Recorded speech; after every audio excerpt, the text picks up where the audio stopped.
Many media outlets claim that Harry wants to visit the UK for Christmas and reunite with the royal family. Now, I'm sure that Harry wants to visit the UK, but not for the noblest of reasons. And yes, Meghan has something to do with it. Welcome back, my Battle Language buddies. My name is Jesus Enrique Rosas. I'm the Battle Language guy, and it would be great if you join us by just liking this video, subscribing, and hitting that bell. Let's get down to it. You might be wondering, why would Harry want to visit the UK? After all, he trashed his own family with the Oprah interview where he revealed his true colors, unsuccessfully trying to hide his emotions and claiming over and over again that he is free now. Well, we have seen some signals that he's not that welcome back home. For example, when Her Majesty the Queen did not mention him at all in her COP26 speech, when she did mention Prince Charles and Prince William. Of course, she mentioned Charles and William because their work regarding the legacy of Prince Philip, and Harry is already relieved of any royal duties. That could explain it. At the same time, I'm sure that the Queen wants to meet Lilibet, regardless of where Meghan and Harry decide to christen her. But I just can't wrap my head around the possibility of Meghan going back to the UK, despite the claims that she allegedly got a long list of demands for that to happen, including 24/7 security, being in absolute control of the schedule, and have a private meeting with the Queen before the trip, just to ensure there will be no public frictions. Now, I really don't like the word allegedly. I prefer to go for the facts or what we can observe directly. And even if none of these supposed demands are official, if you've been following my videos so far, you already know that Meghan is someone who takes the word control very seriously. So the option that we are left with, or the option that looks more probable, is Harry coming solo to the UK. Is the one that would cause the less friction with the royal family, although it would sadly prevent the Queen from meeting her great-granddaughter. But then, why would be Harry's need to go to the UK? After all, he's busy with his American engagements, right? Let's think he's not just biking all around Montecito like Thomas Markle said, or playing with his balls, or whatever a chief impact officer does. To understand Harry's intentions, let's put every gossip and rumor aside and let's go for the hard numbers. Pay attention to this very interesting graph. When you search in Google Trends for the term Prince Harry, you know how he still appears in the Archewell Foundation site. Wait, weren't we supposed to call him just Harry? Whatever. If you search Harry in Google Trends, a very useful tool to map how many times someone is searched or relevant on the internet, you'll see a few very interesting peaks over the year 2021. The first one, of course, is that train wreck of an interview with Oprah, with a fallout so bad for her reputation that she decided to pull it off from any online source so no one could see it again. Before that interview, you can see that interest in Harry was almost non-existent. By the way, these are numbers specifically for the United States, the main target market that Meghan and Harry are aiming for with their Netflix and Spotify contracts. Just in case, I've also added the curve pertaining to search and relevance in the UK, and it's very similar in its peaks. The second peak that you can spot 1 month after Oprah's interview is Prince Philip's funeral. Harry goes back to the UK alone, and there's quite a spark of interest, mainly by the reaction of the royal family meeting with him again. The next blip in the radar was in May when his documentary The Me That You Can See with Oprah went live. You can spot that in both countries that interest in him was lukewarm at best. Not a good sign for any future contracts, right? There's only 2 blips left. One in June when Lilibet was born, and the second in July when he came back to the UK to unveil alongside William Princess Diana's statue.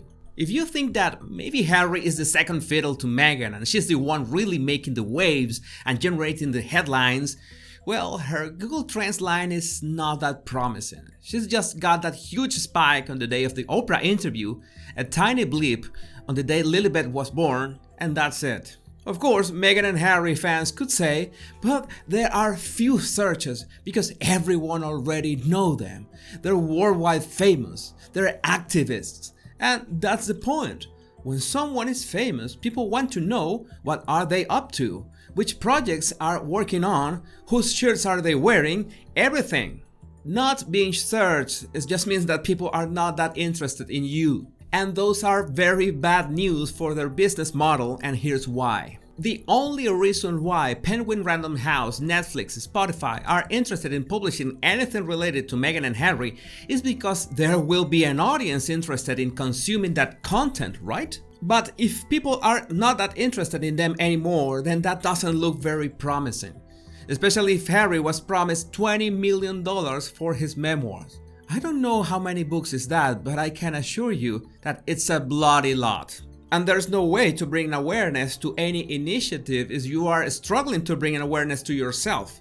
And this is an honest question that everyone in any kind of business has to ask themselves. Why should people care about what I'm doing? Because if it's just attention but there's no substance behind it, then you'd better open a TikTok account and pray that Khaby Lame duets with you.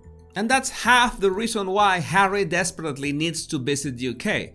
By any means, he needs to make that visit just for relevance, just to regain some of that clout. But if there is no solid reason for him to cross the Atlantic, then it's not going to have any kind of impact on that relevance. That's why you see so many headlines claiming that allegedly the Queen wants Harry to visit her, and even Charles and William want to find a way to invite Harry to the UK, or Harry sending care packages to the Queen.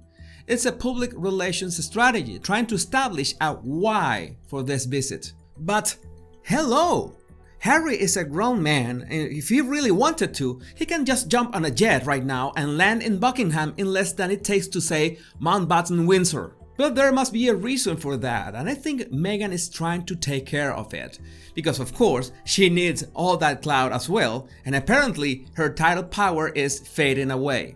So she was right at the end. Titles don't matter. Attention matters. Headlines matter.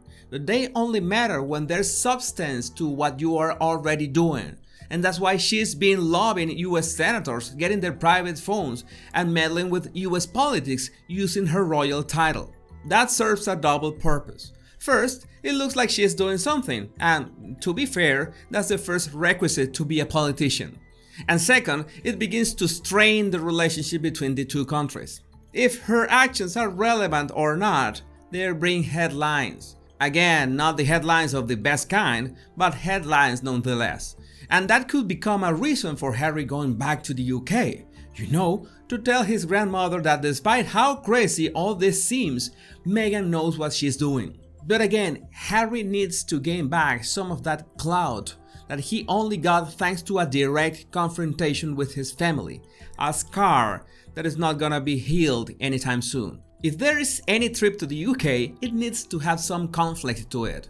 There must be something that justifies him going there. Because he literally could go anytime he wanted. But even such an event must be transformed into some kind of publicity. We are already aware of Harry's attitude towards the royal family. So pay attention when he announces his trip and what will he claim is the reason why he's going. I, for one, will be more than ready to dissect his intentions. If you want to support my channel and help me make more videos, all you have to do is like, subscribe, and hit that bell so you don't miss any of my body language analysis and tips. My name is Jesus Enrique Rosas, and I'll see you soon, my body language buddies.